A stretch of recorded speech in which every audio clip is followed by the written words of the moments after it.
올 초부터 시작한 골로새서 강해를 드디어 마치고 오늘부터 몇 주에 걸쳐 빌레몬서 말씀을 함께 살펴보며 은혜를 나누고자 합니다.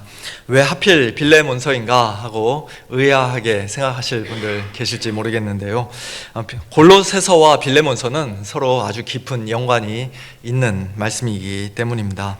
두 서신은 모두 사도 바울이 감옥에, 아마도 로마 감옥에 갇혀있던 시기에 기록한 옥중 서신입니다.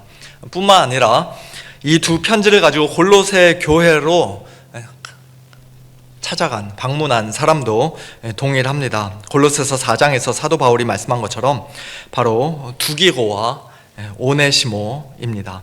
그 둘 중 신실하고 사랑을 받는 형제라고 바울이 소개했던 오네시모는 비록 오늘 본문에는 그 이름이 아직 나오지 않았지만 앞으로 빌레몬서에서 매우 중요한 인물로 등장하게 됩니다.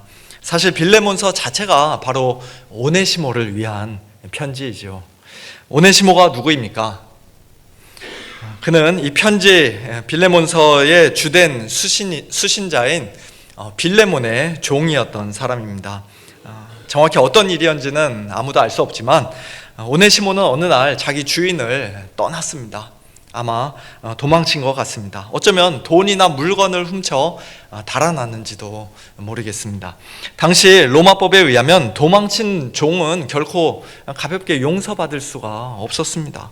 붙잡히면 도망자라는 낙인이 뜨거운 인두로 몸에 새겨졌고 심한 고문과 형벌을 받았으며 심지어는 죽임을 당할 수도 있었습니다. 오네시모 역시 그 사실을 잘 알고 있었기에 심히 두려워했을 것입니다.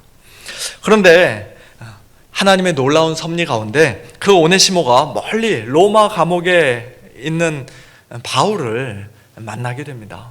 어쩌면은 자기 주인에게 용서받을 수 있도록 중간에서 좀 중재자 역할을 해달라고 부탁하기 위해 바울을 자기 발로 직접 찾아갔는지도 모릅니다. 그리고 그곳에서 오네시모는 바울에게 복음을 듣고 예수님을 믿게 되죠. 그리고 감옥에 갇힌 바울 곁에서 헌신적으로 바울을 섬기게 됩니다. 마침내 바울은 골로새서와 빌레몬서 두 편지를 써서 두기고와 오네시모 편에 골로새 교회로 보냈는데요. 그 편지를 들고 가는 오네시모의 마음이 얼마나 떨렸을까요? 이제 골로새에 가면은 거기서 빌레몬을 만나게 될 텐데 빌레몬이 자신을 받아주고 용서해 줄지 아니면은 당장 고발해서 처벌받게 할지 알 수 없었기 때문입니다. 물론 최종 결정은 오네시모의 주인인 빌레몬에게 달려 있었지만 바울은 빌레몬이 복음 안에서 가장 좋은 결정을, 선한 결정을 내려주기를 기대했습니다. 그래서 오네시모를 선처해 달라는 부탁을 담아 이 편지 빌레몬서를 따로 써서 보내게 된 것입니다. 이런 배경을 염두에 두고 오늘 본문을 읽어보면 1절부터 7절까지의 이 말씀이 단순한 인사말이나 형식적인 칭찬이 아니라 한마디 한마디 속에 오네시모를 선처해 주기를 바라는 바울의 간절한 마음이 담겨 있는 것을 우리가 보게 됩니다. 먼저 1절에서 바울은 자신을 그리스도 예수를 위하여 갇힌 자 된 바울이라고 소개하며 편지를 시작합니다. 다른 많은 서신서들에서는 자신이 그리스도 예수의 사도라는 사실을 강조하며 자신의 사도권을 분명히 밝혔지만 이 빌레몬서에서는 사도의 권위로 명령하지 않고 대신 자신이 그리스도 예수를 위하여 갇힌 자가 되었다, 사슬에 매인 포로가 되었다라고 말씀하는 것입니다. 복음을 위해 내가 감옥에까지 갇히고 이렇게 고난받고 있는데 빌레몬, 너도 그리스도를 위하여 너의 권리를 조금 내려놓을 수 없겠느냐, 오네시모를 용서하고 받아줄 수 없겠느냐, 그런 의미의 말씀으로 들립니다. 이어 바울은 골로새서에서도 간단히 언급했던 디모데, 형제 디모데를 소개한 후 본격적으로 이제 수신자들을 언급하며 인사합니다. 먼저 우리의 사랑을 받는 자요 동역자인 빌레몬이 등장하는데요. 이 편지의 가장 중요한 1차 수신자이지요. 그 다음에는 자매 아비아가 나옵니다. 우리의 자매. 빌레몬의 자매란 뜻이 아니라 사도 바울 입장에서 우리의 자매 아비아입니다. 많은 성경학자들은 그녀가 빌레몬의 아내였을 것이라고 추측을 합니다만 100% 확실한 것은 아닙니다. 그럴 가능성이 큰 것은 같습니다. 큰 것 같기는 합니다. 또 우리와 함께 병사된 아키뽀가 등장하는데요. 아키뽀는 골로새서 4장 17절에서도 등장했던 사람입니다. 아키뽀에게 이르기를 주 안에서 받은 직분을 삼가 이루라고 하라고 바울이 골로새서 마지막에 인사했습니다. 정확히 어떤 직분인지는 알 수 없지만 우리와 함께 병사, 군사된 아키뽀라는 이 표현으로 보아 아마도 말씀 사역과 관련된 직분을 맡고 있었던 것 같습니다. 어떤 사람들은 그가 빌레몬과 아비아의 아들이거나 또는 골로새 교회의 목회자였을 것이라고 생각하는데요. 하지만 그 역시도 100% 단정적으로 말할 수는 없습니다. 그리고 마지막 수신자는 내 집에 있는 교회입니다. 당시에는 오늘날처럼 교회 건물이 따로 없었기 때문에 어느 개인의 집 안에서 함께 예배드리는 가정교회 형태를 취했습니다. 그런 점에서 빌레몬은 꽤 큰 집을 소유하고 있었고 종들도 거느리고 있었던 골로새 지역의 상당한 부유층이었음을 우리가 알 수 있습니다. 그런데 한 가지 의문이 생깁니다. 사실 오네시모를 용서할 것인가 말 것인가는 전적으로 빌레몬 개인에게 달려있는 문제 아닙니까? 그런데 왜 바울은 이 편지를 빌레몬에게만 조용히 보내지 않고 너의 집에서 모이는 모든 교회, 온 교회 앞에 공개적으로 보내는 것일까요? 아마 예배 시간에 누군가 앞에 나와, 목회자든지 누군가 앞에 나와 공식적으로 이제 큰 소리로 그 편지를 읽어 주었을 텐데요. 빌레몬을 은근히 압박하기 위해서였을까요? 그냥 빌레몬에게 혼자만 보냈으면 내가 결정해야지 하는데 모든 성도들이 다 아는 상황에서 어떻게 하는 게 좋을까, 그런 압박감을 주기 위해서였을까요? 그런 효과도 아주 없지는 않았을 것이라 생각합니다만, 그러나 그보다 더 중요한 이유는 이 일이 단지 빌레몬과 오네시모 두 사람만의 문제가 아니었기 때문입니다. 물론 빌레몬에게는 법적으로 오네시모를 처벌할 권리가 있었습니다. 로마법에 따라서 도망친 노예 얼마든지 죽일 수도 있었습니다. 반드시 용서해 줘야 할 의무가 그에게는 없었습니다. 그러나 만일 빌레몬이 오네시모를 기꺼이 용서하고 받아준다면 그것은 단지 개인적인 미담 하나로 끝나는 일이 아니라 교회 전체가 복음의 능력을 함께 경험하며 큰 기쁨과 영적인 유익을 같이 누리게 되는 일이 될 것이기 때문이었습니다. 바울은 바로 그런 일이 일어나기를 기대하고 바랐던 것입니다. 그런데 그렇게 되기 위해 반드시 필요한 것이 있습니다. 바로 3절 말씀입니다. 하나님 우리 아버지와 주 예수 그리스도로부터 은혜와 평강이 너희에게 있을지어다. 자격 없는 자에게, 오히려 심판받아 마땅한 죄인에게 거저 베풀어 주시는 하나님의 사랑과 호의, 곧 주 예수 그리스도의 구원의 은혜가 빌레몬의 마음 가운데 부어지고 또 온 교회 공동체 가운데 임할 때 그 결과 참된 평강이 흘러 넘치게 됩니다. 하나님과 우리 사이의 수직적인 평강, 성도 사이의 수평적인 평강, 또 각 사람의 마음속 깊은 곳에 임하는 내적인 평강, 그리고 온 교회 공동체 전체 가운데 퍼져나가는, 가득 채우는 공동체적인 복음의 평강, 그것이 나타나게 됩니다. 사랑하는 성도 여러분, 하나님 우리 아버지와 주 예수 그리스도로부터 오는 하늘의 이 신령한 은혜와 평강이 오늘 저와 여러분에게도, 우리 서문교회에도 풍성히 임하기를 간절히 소원합니다. 이렇게 인사말을 마친 사도 바울은 곧바로 본론으로 들어가 오네시모 이야기를 꺼내지 않고 먼저 빌레몬을 향한 따뜻한 격려의 말을 전합니다. 4절 이하를 보면 바울은 빌레몬을 생각할 때마다 항상 하나님께 감사하며 기도한다고 말씀합니다. 빌레몬을 생각하면 걱정과 한숨이 나오는 것이 아니라 하나님 감사합니다. 정말 감사합니다. 진심으로 감사합니다. 그런 감사가 터져 나왔다는 것입니다. 왜 그렇습니까? 바울이 멀리 떨어진 감옥 안에서도 빌레몬의 사랑과 믿음에 대한 소문을 계속 전해 들었기 때문입니다. 5절에 주 예수와 및 모든 성도에 대한 너의 사랑과 믿음이라는 이 표현은 우리말 성경처럼 사랑과 믿음 두 가지 모두를 주 예수와 모든 성도에게 연결해서 이해할 수도 있고, 또 몇몇 영어 성경들이 번역한 것처럼 믿음은 주 예수께 대한 믿음으로, 그리고 사랑은 모든 성도를 향한 사랑으로 따로 나누어 이해할 수도 있습니다. 아마 후자가 좀 더 자연스러운 이해일 것입니다. 왜냐하면 모든 성도는 우리의 사랑의 대상이지 믿음의 대상은 될 수 없기 때문입니다. 어쨌든 바울과 빌레몬은 이미 오래전부터 믿음의 교제를 나누던 동역자였습니다. 아마 바울이 에베소 지역에서 사역하던 시기에 골로새 지역 사람들에게 복음을 전했던 에바브라의 사역과 또 바울의 영향 아래에서 빌레몬 역시 복음을 처음 전해 듣고 예수님을 믿게 되었을 가능성이 큽니다.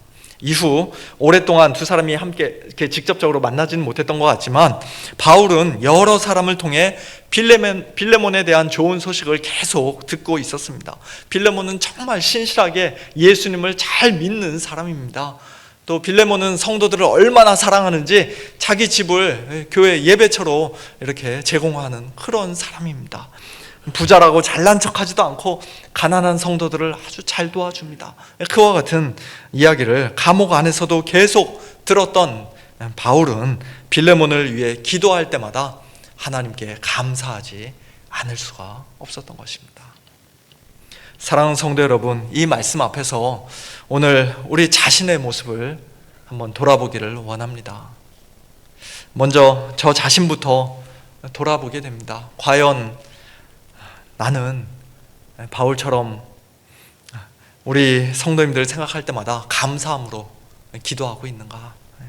여러분의 이름을 하나하나 부르며 기도할 때 하나님 감사합니다 라는 고백이 나의 마음에서 흘러나오는가? 아니면 목회 무거운 짐과 여러 가지 염려 때문에 기도에 게을러지고 또 마음이 자주 낙심되고 탄식으로 그렇게 무너지고 있지는 않는가? 저 자신의 모습을 다시 한번 돌아보며 하나님 앞에 회개하게 됩니다. 우리 장로님들과 구역장님들은 어떠십니까? 하나님께서 맡겨주신 귀한 영혼들을 위해, 우리 구역 식구들을 위해 늘 감사함으로 기도하고 계십니까?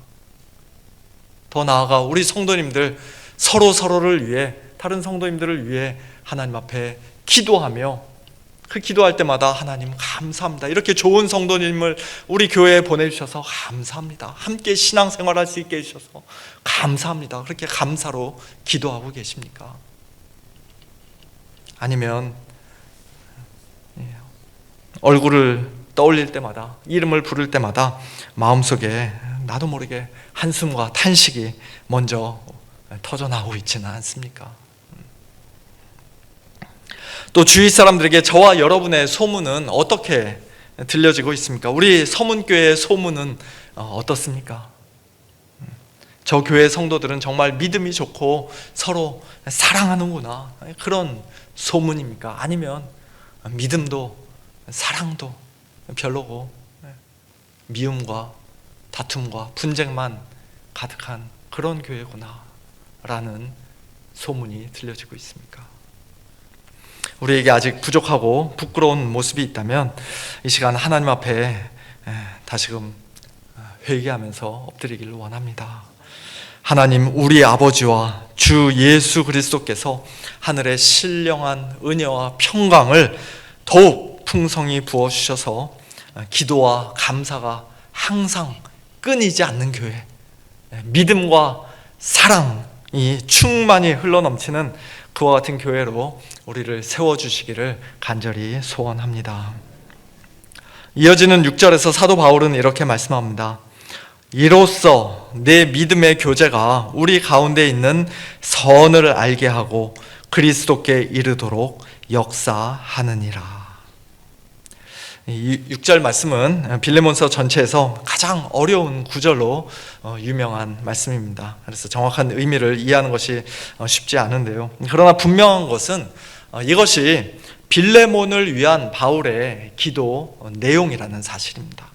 최대한 원문에 가깝게 해석하면 이런 뜻입니다. 바울은 이미 4절에서 나는 기도한다, 여러분을 위해서 기도한다, 빌레몬을 위해 기도한다라고 그렇게 말했는데요. 무엇을 위해 기도하느냐 하면 너의 믿음의 교제가 우리 안에 있는 모든 선한 것에 대한 참된 지식 가운데 그리스도를 위하여 효력 있게 되게 해달라고 기도한다는 것입니다. 우리말 개역 개정 성경이 번역을 참 잘 했습니다만 몇 가지를 조금 보충해서 설명드려야 할 필요가 있을 것 같습니다. 먼저 선이라는 말 앞에는 모든이라는 단어가 원문에 있습니다. 즉 모든 선 혹은 모든 선한 것입니다. 또 선을 알게 하고 라는 표현은 모든 선한 것에 대한 참된 지식 가운데 라는 뜻입니다. 그리고 그리스도께 이르도록 이란 말은 빌레몬이 이제 예수님 잘 믿어서 구원받는다 그런 뜻이 아니라 그리스도를 위하여, 그리스도의 영광을 위하여 라는 의미로 이해하는 것이 더 자연스럽습니다. 마지막으로 믿음의 교제가 역사한다 라는 말은 효력 있게 된다, 실제로 능력 있게 작동한다 라는 뜻입니다. 이 모든 것을 종합해 보면 6절 말씀은 이런 의미라고 할 수 있습니다. 예수 그리스도의 복음을 참되게 믿는 우리 성도들이 함께 나누는 그 믿음의 교제는 단순히 바깥에서 만나 밥 한 끼 같이 먹고 또 차 한 잔 마시며 세상 이야기나 나누는 겨우 그 정도 수준의 교제가 아니라 우리 안에 있는 모든 선한 것, 곧 복음 안에서 하나님께서 우리에게 주신 은혜와 축복, 사랑, 그리고 용서의 능력, 그와 같은 것을 깊이 알아가는 가운데, 참되게 아는 그 지식 가운데 그리스도를 위하여 실제로 역사하고 효력을 나타내는 그런 교제라는 것입니다. 왜 이것이 빌레몬에게 중요합니까? 오네시모가 예수님을 믿은 이상 그는 더 이상 단순한 빌레몬의 종이 아니었기 때문입니다. 이제 그는 그리스도 안에서, 복음 안에서 빌레몬과 함께 믿음의 교제를 나눌 수 있는 형제가 되었기 때문입니다. 그러므로 바울은 빌레몬이 이제 무엇이 가장 선한 일인지, 무엇이 참으로 그리스도를 위한 일인지 온전히 깨닫게 되기를 기도한 것입니다. 그래서 그의 믿음이 단지 말뿐인 믿음, 무늬만의 믿음, 죽어있는 믿음이 아니라 살아있는 믿음, 사랑으로 역사하는 믿음으로 나타나게 되기를 간절히 기대했던 것입니다. 사도 바울에게는 충분히 그렇게 기대할 만한 근거가 있었습니다. 왜냐하면 빌레몬은 이미 그런 모습을 여러 차례 보여준 사람이었기 때문입니다. 오늘 본문 마지막 7절에서 사도 바울은 이렇게 말씀합니다. 형제여, 성도들의 마음이 너로 말미암아 평안함을 얻었으니 내가 너의 사랑으로 많은 기쁨과 위로를 받았노라. 원문에서 7절은 왜냐하면 이라는 말로 시작합니다. 다시 말해 내 믿음의 교제가 역사하게 해달라고 내가 지금 기도하는데, 왜냐하면 나는 이미 너의 사랑으로 많은 위로를, 기쁨과 위로를 받았기 때문이다 라는 뜻입니다. 빌레몬은 사도 바울에게 많은 기쁨과 위로를 이미 주었을 뿐만 아니라 성도들의 마음에도 평안함을 주는 사람이었습니다. 고린도전서 16장에서는 평안함을 얻는다라고 할 때 사용된 똑같은 단어를 마음을 시원하게 하다라고 번역했는데요. 답답한 성도들의 마음을 시원하게 해주는 사람, 교회 공동체 옆에 함께 있는 것만으로도 힘이 되는 사람, 그의 믿음의 교제가 이미 사랑으로 역사하고 있다는 증거를 충분히 보여준 사람이 바로 빌레몬이었습니다. 그렇기 때문에 바울은 감옥 안에서도 빌레몬을 생각할 때마다 많은 기쁨과 위로를 받을 수 있었고, 그를 위해 항상 감사함으로 기도를 할 수 있었던 것입니다. 그리고 그를 향해 형제여라고 따뜻하게 부를 수 있었던 것입니다. 그러므로 이제 바울이 이어서 무슨 말씀을 하려 하는지 우리는 충분히 짐작할 수 있습니다. 형제 빌레몬아, 네가 지금까지 참 잘해왔는데 이제는 나의 형제가 되고 동시에 너의 형제가 된 오네시모의 마음도 네가 시원하게 해줘야 하지 않겠냐. 네가 그를 사랑으로 받아준다면 내가 얼마나 더 큰 기쁨과 위로를 받겠냐. 그것이 바로 다음 주일에 우리가 계속 이어 살펴보게 될 8절 이하의 내용입니다. 사랑하는 성도 여러분, 6절과 7절 이 말씀에 비추어 오늘 우리 자신의 모습을 다시 한번 돌아보기를 원합니다. 우리의 믿음의 교제는 과연 어떠합니까? 이 세상에도 여러 종류의 교제가 있습니다. 세상 사람들도 마음만 믿으면, 마음만 맞으면 서로 어울리고 친하게 지냅니다. 정치적으로 비슷한 생각을 가진 사람들끼리 모이고, 경제적인 수준이 비슷한 사람들끼리 모이고, 취미와 관심사가 비슷한 사람들끼리 모입니다. 서로 도움이 되고 또 편하기 때문에 관계를 맺고 계속해서 유지하기도 합니다. 그러나 성도의 믿음의 교제는 그런 세상적인 교제와는 근본적으로 다른 것입니다. 교회 안에는 원래 하나 되기 어려운 사람들이 함께 모여 있기 때문입니다. 성격도 다르고, 자라온 환경도 다르고, 세대도 다르고, 경제적인 형편도 다르고, 생각과 문화도 서로 다릅니다. 그러나 복음은 그렇게 서로 다르고 또 멀리 떨어져 있던 사람들, 정말 아무 상관이 없었을 그런 사람들을 예수 그리스도 안에서 하나로 묶어줍니다. 심지어 1세기 당시 로마 제국 안에서 결코 함께 어울릴 수 없었던 주인과 종이 한 교회 안에서 형제가 되는 그런 놀라운 일이 일어납니다. 골로새서 3장 11절 말씀을 다들 기억하고 계실 것입니다. 골로새서 강의하면서 여러 번 말씀드렸던 구절인데요. 거기에는 헬라인과 유대인이나 할레파와 무할레파나 야만인이나 스구디아인이나 종이나 자유인이 차별이 있을 수 없나니 오직 그리스도는 만유시요 만유 안에 계시니라. 그렇습니다. 우리의 믿음의 교제는 오직 예수 그리스도를 중심으로 하는 교제, 예수 그리스도를 가장 최고로 높여드리고 예수님 안에서 하나 된 교제입니다. 그리고 그 교제는 반드시 사랑으로 역사해야 합니다. 함께 예배드리면서도 서로 모르는 척하고 외면하고 무시하는 것은 믿음의 교제가 아닙니다. 같은 교회 안에서도 미워하고 원망하고 서로 비방하는 것은 참된 복음의 교제가 아닙니다. 참된 믿음의 교제, 복음의 교제는 사랑으로 역사합니다. 서로 다른 성도를, 나하고 다른 성도를 용서해 줍니다. 용납해 줍니다. 연약한 성도를 위해 기도해 줍니다. 넘어진 사람을 다시 일으켜 세워줍니다. 정말 용서하기 어려운 사람까지도 복음 안에서 품으려 애씁니다. 내 생각, 내 권리, 내 자존심보다 그리스도의 영광과 교회의 유익을 더 중요하게 생각합니다. 빌레몬이 바로 그런 시험대 앞에 서 있었던 것입니다. 너는 정말 복음을 믿고 있느냐? 그 믿음이 사랑으로 역사하고 있느냐? 또 너의 그 믿음의 교제가 오네시모에게까지 흘러가고 있느냐? 사랑하는 성도 여러분, 오늘 우리도 동일한 질문 앞에 서 있습니다. 우리의 믿음의 교제는 과연 사랑으로 역사하고 있습니까? 또한 우리는 복음 안에서 서로의 마음에 평안함과 시원함을 주는 형제들이요 자매들입니까?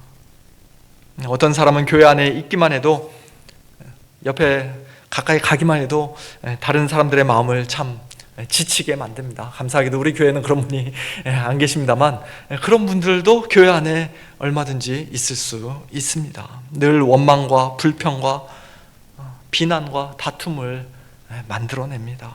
함께 있으면 마음이 무겁고 답답하고 힘이 듭니다.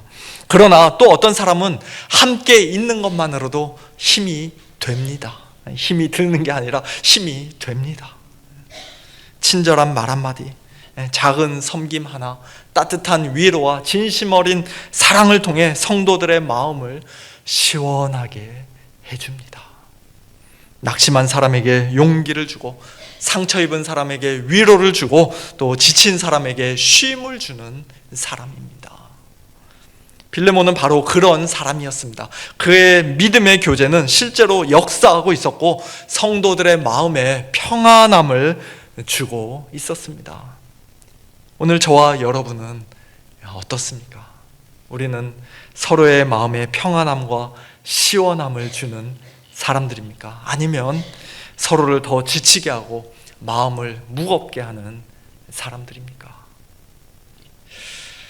흥미로운 것은 7절에서 성도들의 마음이 너로 말미암아 평안함을 얻었다라고 할 때, 평안함을 얻었다는 이 단어가 예수님께서 마태복음 11장 수고하고 무거운 짐진 자들아 다 내게로 오라 내가 너희를 쉬게 하리라 고 말씀하실 때 쉬게 하다 라는 단어와 똑같은 단어라는 사실입니다.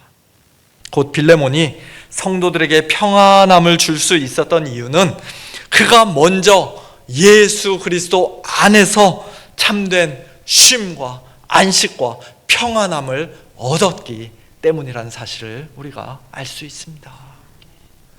우리 힘만으로는 그 누구도 다른 사람을 쉬게 할 수 없습니다. 우리 자신도 상처투성이고 무거운 짐을 안고 살아가는 사람들이기 때문입니다. 그러나 감사하게도 예수님께서 먼저 우리를 찾아오시고 품어주시고 용서해 주시고 우리에게 쉼을 주셨습니다. 우리를 형제라 불러주시기 위해 우리와 똑같은 사람이 되어 이 땅에 오셨고, 우리를 위해 십자가에 못 박혀 죽기까지 하셨습니다. 그리고 부활 승천하여 우리에게 성령님을 보내주셨습니다.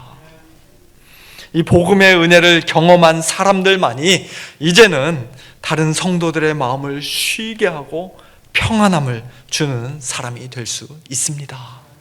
사랑하는 성도 여러분, 저와 여러분이 이 복음의 능력, 십자가의 능력, 성령의 능력으로 서로의 마음을 쉬게 하는, 시원함을 주는 사람들이 되기를 원합니다. 우리 서문교회가 서로를 지치게 만드는 공동체가 아니라, 생각만 하면 골치가 아프고 참 기운이 빠지는 그런 공동체가 아니라, 예수 그리스도의 복음 안에서 서로에게 힘이 되는 공동체, 서로의 마음을 시원하게 하고 영혼을 소생시키고 살리는 그런 공동체가 되기를 간절히 소원합니다. 모든 성도에게, 더 나아가 우리 주님께까지 많은 기쁨과 위로가 되는 그와 같은 교회가 되기를 간절히 소망합니다. 무엇보다 우리의 믿음의 교제가 단순히 말뿐인 교제가 아니라 더 이상 이 세상의 교제에도 미치지 못하는 관계가 끊어져 있고 단절되어 있고 또 냉랭한 무관심으로 가득한 그런 부끄러운 교제가 아니라 사랑으로 역사하여 풍성한 열매를 맺는 진실한 믿음의 교제가 되기를 간절히 소원합니다. 그래서 주님께 기쁨이 되고 하나님께 영광 올려드리는 복된 저와 여러분, 우리 모두가 될 수 있기를, 우리 서문교회가 될 수 있기를 예수님의 이름으로 축원합니다.